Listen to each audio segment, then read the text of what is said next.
ಬೀದರ್ ರೌಂಡಪ್ಗೆ ಸ್ವಾಗತ. ನಾನು ರಾಣಿಕೋಟೆ. ಬನ್ನಿ ಕ್ವಿಕ್ ಆಗಿ ನೋಡೋಣ ಬೀದರ್ ಜಿಲ್ಲೆಯ ಇಂದಿನ ಪ್ರಮುಖ ಸುದ್ದಿಗಳನ್ನು. ಇಂದು ಬೀದರ್ ಜಿಲ್ಲಾಡಳಿತದ ವತಿಯಿಂದ ಬೀದರ್ ಜಿಲ್ಲಾಧಿಕಾರಿಗಳ ಕಚೇರಿಯಲ್ಲಿ ಕನ್ನಡ ನಾಡಿನ ದಾರ್ಶನಿಕ ಕವಿ ಸರ್ವಜ್ಞರ ಜಯಂತ್ಯೋತ್ಸವವನ್ನು ಆಚರಿಸಲಾಯಿತು. ಸರ್ವಜ್ಞರ ಭಾವಚಿತ್ರಕ್ಕೆ ಪುಷ್ಪಾರ್ಚನೆ ಸಲ್ಲಿಸಿ ಅವರ ವಿಚಾರಧಾರೆಗಳನ್ನು ಹಾಗೂ ವಚನಗಳನ್ನು ಸ್ಮರಿಸಿಕೊಳ್ಳಲಾಯಿತು. ಈ ಸಂದರ್ಭದಲ್ಲಿ ಬೀದರ್ ದಕ್ಷಿಣ ವಿಧಾನಸಭಾ ಕ್ಷೇತ್ರದ ಶಾಸಕ ಶೈಲೇಂದ್ರ ಬೆಲ್ದಾಳೆ, ಬೀದರ್ ಜಿಲ್ಲಾಧಿಕಾರಿ ಶಿಲ್ಪಾ ಶರ್ಮಾ, ಅಪರ ಜಿಲ್ಲಾಧಿಕಾರಿ ಶಿವಕುಮಾರ್ ಸಿಲ್ವಂತ್ ಹಾಗೂ ಹೆಚ್ಚುವರಿ ಪೊಲೀಸ್ ವರಿಷ್ಠಾಧಿಕಾರಿ ಚಂದ್ರಕಾಂತ್ ಪೂಜಾರ್ ಹಾಗೂ ಕುಂಬಾರ ಸಮಾಜದ ಮುಖಂಡರು ಹಾಜರಿದ್ದರು.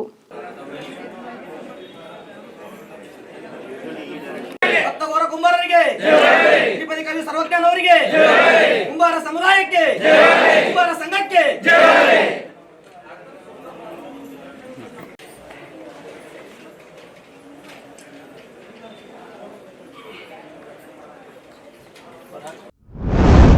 ರಾಜ್ಯದೆಲ್ಲೆಡೆ ಮೈಕ್ರೋ ಫೈನಾನ್ಸ್ ಹಾವಳಿಯಿಂದಾಗಿ ಹೆಚ್ಚುತ್ತಿರುವ ಸರಣಿ ಪ್ರಕರಣಗಳಿಗೆ ಸಂಬಂಧಪಟ್ಟಂತೆ ರಾಜ್ಯ ಸರ್ಕಾರ ಕಟ್ಟುನಿಟ್ಟಿನ ಕ್ರಮ ಕೈಗೊಳ್ಳಲು ಮುಂದಾಗಿದ್ದು, ಸರ್ಕಾರದ ಸುತ್ತೋಲೆಯ ಪ್ರಕಾರ ಮೈಕ್ರೋ ಫೈನಾನ್ಸ್ ಮಾಡುವವರು ಮಾರ್ಚ್ 14ರ ಒಳಗೆ ನೋಂದಣಿ ಮಾಡಿಸಿಕೊಳ್ಳಬೇಕು ಎಂದು ಬೀದರ್ ಜಿಲ್ಲಾಧಿಕಾರಿ ಶಿಲ್ಪಾ ಶರ್ಮಾ ತಿಳಿಸಿದರು. ಇಂದು ಬೀದರ್ನ ಜಿಲ್ಲಾಧಿಕಾರಿ ಸಭಾಂಗಣದಲ್ಲಿ ಪತ್ರಿಕಾಗೋಷ್ಠಿ ನಡೆಸಿ ಮಾತನಾಡಿದ ಅವರು, ಸರ್ಕಾರದ ನಿರ್ದೇಶನದಂತೆ ಮೈಕ್ರೋ ಫೈನಾನ್ಸ್ ಸಂಸ್ಥೆಗಳು ನೋಂದಣಿಗಾಗಿ ಜಿಲ್ಲಾಧಿಕಾರಿಗಳ 2ನೇ ಮಹಡಿಯಲ್ಲಿ ನೋಂದಣಿ ಕಚೇರಿ ಪ್ರಾರಂಭ ಮಾಡಿದ್ದೇವೆ. ಮೈಕ್ರೋ ಫೈನಾನ್ಸ್ನಲ್ಲಿ ಒಟ್ಟು 3 ಪ್ರಕಾರದ ಸಂಸ್ಥೆಗಳಿರುತ್ತವೆ: ಫಾರ್ಮಲ್, ಸೆಮಿ ಫಾರ್ಮಲ್, ಇನ್ಫಾರ್ಮಲ್. ಇಷ್ಟು ದಿನ ಫಾರ್ಮಲ್ ಸಂಸ್ಥೆಗಳ ರಿಜಿಸ್ಟ್ರೇಷನ್ ಇತ್ತು. ಈಗ ಸೆಮಿ ಫಾರ್ಮಲ್, ಇನ್ಫಾರ್ಮಲ್ ಸಂಸ್ಥೆಗಳು ಕೂಡ ಕಡ್ಡಾಯವಾಗಿ ರಿಜಿಸ್ಟ್ರೇಷನ್ ಮಾಡಿಸಬೇಕು ಎಂದರು. ಫಿನಾನ್ಸ್ ಇನ್ಸ್ಟಿಟ್ಯೂಷನ್ ಸಂಬಂಧಪಟ್ಟಂತ ಈಗ ರಾಜ್ಯ ಸರ್ಕಾರದಿಂದ ಆರ್ಡಿನೆನ್ಸ್ ಏನು ತಂದಿದ್ದಾರೆ, ಅದರ ಪ್ರಕಾರ ನಾವು ಎಲ್ಲ ನಮ್ಮ ಜಿಲ್ಲೆಯಲ್ಲಿ ಕೆಲಸ ಮಾಡ್ತವರು ಮೈಕ್ರೋ ಫಿನಾನ್ಸ್ ಇನ್ಸ್ಟಿಟ್ಯೂಷನ್ಸ್ ಯಾರ್ಯಾರಿದ್ದಾರೆ ಅವರಿಗೂ ಒಂದು ಅವಕಾಶ ನಾವು ಕೊಟ್ಟಿದ್ದೀವಿ. 14th ಮಾರ್ಚ್ 14ನೇ ಮಾರ್ಚ್ವರೆಗೂ ಅವರು ರಿಜಿಸ್ಟ್ರೇಷನ್ ಅಥಾರಿಟಿ, ನೋಂದಣಿ ಅಧಿಕಾರಿ ಅಂದರೆ DC ಎಲ್ಲ ಜಿಲ್ಲೆಗಳಲ್ಲಿ DC ಅವರಿಗೂ ಮಾಡಿದ್ದಾರೆ. ಸೊ ಅವರು ನೋಂದಣಿ ಮಾಡಿಸ್ಬೇಕಾಗುತ್ತೆ. ಅದರಲ್ಲಿ ಅವರು 8 ಪ್ರಕಾರದ ಡಾಕ್ಯುಮೆಂಟ್ಸ್ ನಮಗೆ ಮಾಡಬೇಕಾಗುತ್ತೆ. ಒಂದು ಊರ ಹೆಸರು ಅಥವಾ ಟೌನ್ ಹೆಸರು, ಎಲ್ಲೆಲ್ಲಿ ಅವರು ಆಪರೇಟ್ ಆಗ್ತಿದ್ದಾರೆ, ಅದು ಒಂದು. ಆಪರೇಷನ್ ಏನು ಪರ್ಪಸ್ಗೆ ಮಾಡ್ತಿದ್ದಾರೆ, ಏನು ಕಾರಣಕ್ಕೆ ಮಾಡ್ತಿದ್ದಾರೆ. ಜಿಲ್ಲೆಯಲ್ಲಿ ಒಟ್ಟು 91 ಪರೀಕ್ಷಾ ಕೇಂದ್ರಗಳಲ್ಲಿ ಪರೀಕ್ಷಾರ್ಥಿಗಳು SSLC ಪರೀಕ್ಷೆ ಬರೆಯಲಿದ್ದಾರೆ. ಆ ಪರೀಕ್ಷಾ ಕೇಂದ್ರಗಳಲ್ಲಿ ಒಟ್ಟು 1309 ಕೊಠಡಿಗಳಿದ್ದು, ಪಾರದರ್ಶಕ ಪರೀಕ್ಷೆ ನಡೆಸಲು ಎಲ್ಲಾ ಕೊಠಡಿಗಳಲ್ಲಿ CC ಕ್ಯಾಮೆರಾ ವ್ಯವಸ್ಥೆ ಮಾಡಲಾಗಿದೆ ಎಂದು ಜಿಲ್ಲಾ ಪಂಚಾಯತ್ನ ಮುಖ್ಯ ಕಾರ್ಯನಿರ್ವಾಹಕ ಅಧಿಕಾರಿ ಗಿರೀಶ್ ಬದುಲೆ ತಿಳಿಸಿದರು. 2025ನೇ ಸಾಲಿನ SSLC ಪರೀಕ್ಷೆ ವಿಚಾರವಾಗಿ ಜಿಲ್ಲಾಡಳಿತದಿಂದ ನಡೆದ ಪೂರ್ವ ತಯಾರಿ ಬಗ್ಗೆ ಇಂದು ಬೀದರ್ ಜಿಲ್ಲಾಧಿಕಾರಿ ಕಚೇರಿಯಲ್ಲಿ ಪತ್ರಿಕಾಗೋಷ್ಠಿ ನಡೆಸಿ ಮಾತನಾಡಿದ ಅವರು, SSLC ಪರೀಕ್ಷೆ 2025ನೇ ಸಾಲಿನ ಪರೀಕ್ಷೆಗಳು ಮಾರ್ಚ್ 21ರಿಂದ ಏಪ್ರಿಲ್ 4ರವರೆಗೆ ಜರುಗಲಿದೆ. 571 ಶಾಲೆಯ ಒಟ್ಟು 28,602 ಮಕ್ಕಳು ಪರೀಕ್ಷೆ ಬರೆಯಲಿದ್ದಾರೆ. ಜಿಲ್ಲಾ ಮಟ್ಟದಲ್ಲಿ ಹಾಗೂ ತಾಲೂಕಾ ಮಟ್ಟದಲ್ಲಿ ಕಂಟ್ರೋಲ್ ರೂಮ್ ಸ್ಥಾಪಿಸಿ ಪರೀಕ್ಷೆಯನ್ನು ಪಾರದರ್ಶಕವಾಗಿ ನಡೆಯುವಂತೆ ನೋಡಿಕೊಳ್ಳಲಾಗುವುದು ಎಂದರು. ಮತ್ತು 4ನೇ ಏಪ್ರಿಲ್ ತೃತೀಯ ಭಾಷೆ ಈಗಾಗಲೇ 571 ಶಾಲೆಗಳು, ಅದರಲ್ಲಿ 28,602 ಮಕ್ಕಳು ರಿಜಿಸ್ಟ್ರೇಷನ್ ಮಾಡ್ಕೊಂಡಿದ್ದಾರೆ. ರೆಗ್ಯುಲರ್ ಫ್ರೆಶ್ ಮಕ್ಕಳು 25,409, ಖಾಸಗಿ ವಿದ್ಯಾರ್ಥಿಗಳು 840 ಮತ್ತು ಪುನರಾವರ್ತಕರು 2,353. ಟೋಟಲ್ ಎಕ್ಸಾಮ್ ಸೆಂಟರ್ಗಳು 91 ಇದೆ. ಅದರಲ್ಲಿ 10 ಸೂಕ್ಷ್ಮ ಎಕ್ಸಾಮ್ ಸೆಂಟರ್ಗಳಿವೆ. ಮತ್ತು 91 ಎಕ್ಸಾಮ್ ಸೆಂಟರಲ್ಲಿ 1,309 ಕೊಠಡಿಗಳಿವೆ. ಸೊ ಎಲ್ಲ ಕೊಠಡಿಗಳಲ್ಲಿ ವಿಶೇಷವಾಗಿ ಈ ವರ್ಷ ಕೂಡ CCTV ಅಳವಡಿಕೆ ಮಾಡಿದ್ದೀವಿ. ಸೊ ಎಕ್ಸಾಮು ಪಾರದರ್ಶಕವಾಗಿ ನಡೆಯುತ್ತೆ. ಜೊತೆಗೆ ಎಲ್ಲ ಸೂಕ್ತ ಭದ್ರತೆ ವ್ಯವಸ್ಥೆ ಕೂಡ ಪೊಲೀಸರು ಮಾಡಿದ್ದಾರೆ. ಸೊ ತುಂಬ ಪಾರದರ್ಶಕವಾಗಿ ಯಾವುದೇ ಥರದ್ದು ಚೀಟಿಂಗ್ ಆಗದೆ ಎಕ್ಸಾಮ್ ಮಾಡ್ತೀವಿ. ಕ್ಯಾಮೆರಾ ಇರುತ್ತೆ, ವೆಬ್ ಕಾಸ್ಟಿಂಗ್ ಕೂಡ ಇರುತ್ತೆ. ಎಲ್ಲ ಸೆಂಟರ್ಗಳಲ್ಲಿ ಇಂಟರ್ನೆಟ್ ಸೌಲಭ್ಯಗಳು ಕೂಡ ಕೊಟ್ಟಿದ್ದೀವಿ 91. ಸೊ ವೆಬ್ ಕಾಸ್ಟಿಂಗ್ ಇರುತ್ತೆ. ಸೊ ಡಿಸ್ಟ್ರಿಕ್ಟ್ ಲೆವೆಲಲ್ಲಿ ಒಂದು ಕಂಟ್ರೋಲ್ ರೂಮ್ ಮಾಡಿದ್ದೀವಿ. ಸಂಜೀವಿನಿ ಜೀವರಕ್ಷಕ ಟ್ರಸ್ಟ್ ವತಿಯಿಂದ ಇದೇ ತಿಂಗಳ 27ರಂದು ಸಚಿವ ಸಂತೋಷ್ ಲಾಡ್ ಅವರ ಹುಟ್ಟುಹಬ್ಬದ ಪ್ರಯುಕ್ತ ಅವರ ಅಭಿನಂದನಾ ಸಮಾರಂಭವನ್ನು ಹಮ್ಮಿಕೊಳ್ಳಲಾಗಿದೆ ಎಂದು ಸಂಜೀವಿನಿ ಜೀವರಕ್ಷಕ ಟ್ರಸ್ಟ್ ರಾಜ್ಯಾಧ್ಯಕ್ಷ ರಂಗಸ್ವಾಮಿ ಡಿ ಇಂಗಳದಾಳ ತಿಳಿಸಿದರು. ಇಂದು ಬೀದರ್ನ ಜಿಲ್ಲಾ ಪತ್ರಿಕಾ ಭವನದಲ್ಲಿ ಪತ್ರಿಕಾಗೋಷ್ಠಿ ನಡೆಸಿ ಮಾತನಾಡಿದ ಅವರು, ನಮ್ಮ ಟ್ರಸ್ಟ್ ವತಿಯಿಂದ ಪ್ರತಿ ವರ್ಷ ಸಂಜೀವಿನಿ ಜೀವರಕ್ಷಕ ಪ್ರಶಸ್ತಿಯನ್ನು ನೀಡುತ್ತೇವೆ.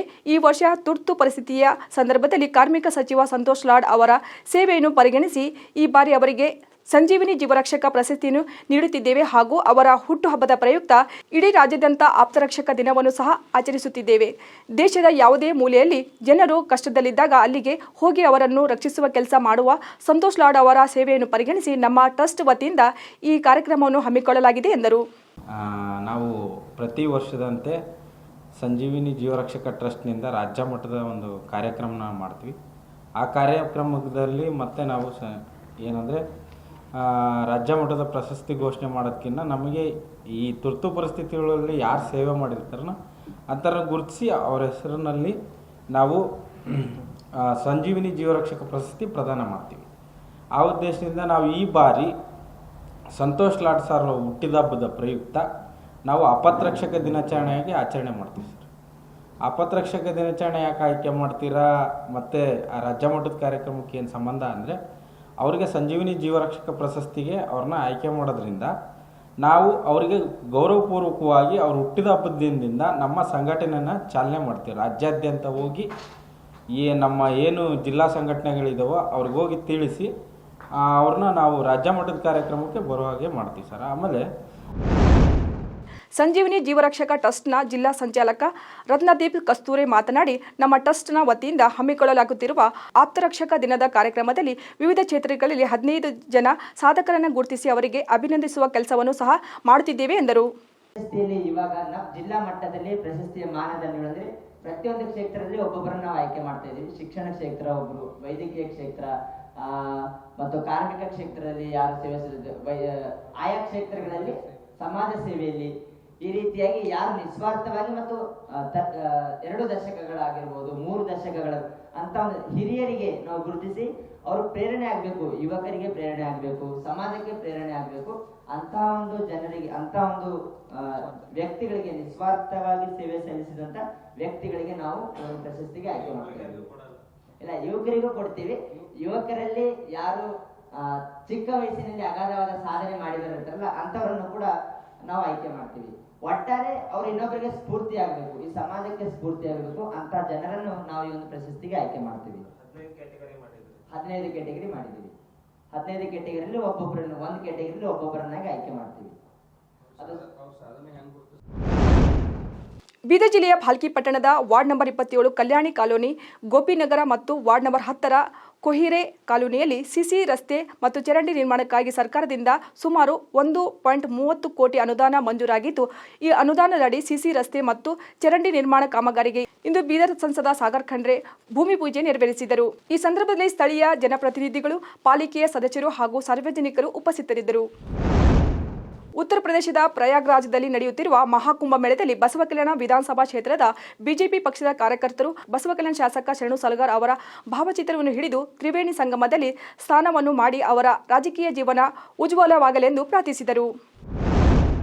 ಪ್ರಯಾಗ್ರಾಜ್, ಕಾಶಿ, ವಾರಾಣಸಿ ಪ್ರವಾಸದಲ್ಲಿರುವ ಮಾಜಿ ಸಚಿವ ಹಾಗೂ ಅವರ ಶಾಸಕ ಪ್ರಭು ಚವ್ಹಾಣ ಹಾಗೂ ಬಸವಕಲ್ಯಾಣ ಶಾಸಕ ಶರಣು ಸಲಗಾರ್ ಅವರು ನಿನ್ನೆ ವಾರಾಣಸಿಯ ಸೋಮನಾಥ್ ಮಹಾದೇವ ಮಂದಿರದಲ್ಲಿ ಶಿವಾಜಿ ಮಹಾರಾಜರ ಭಾವಚಿತ್ರಕ್ಕೆ ಪೂಜೆ, ಪುಷ್ಪ ನಮನ ಸಲ್ಲಿಸುವ ಮೂಲಕ ಜಯಂತಿಯನ್ನು ಆಚರಿಸಿದರು.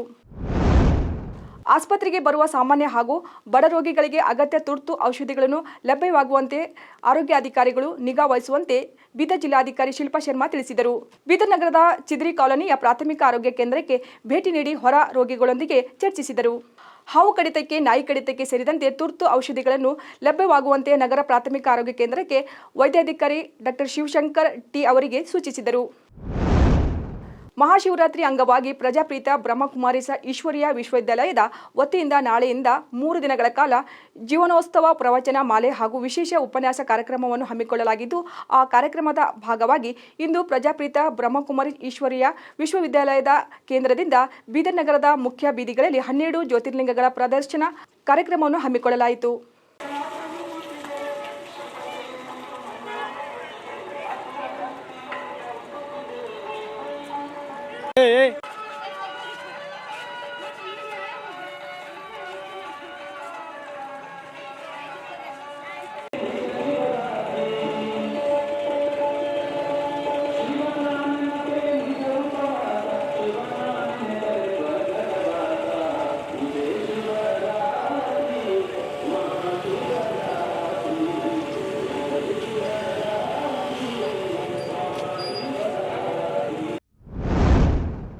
ಇವಾಗಿದು ಬೀದರ್ ಜಿಲ್ಲೆಯ ಇಂದಿನ ಪ್ರಮುಖ ಸುದ್ದಿಗಳು. ಮತ್ತೆ ನಾಳೆ ಭೇಟಿಯಾಗೋಣ. ಬೀದರ್ ರೌಂಡಪ್ನಲ್ಲಿ. ನಮಸ್ಕಾರ.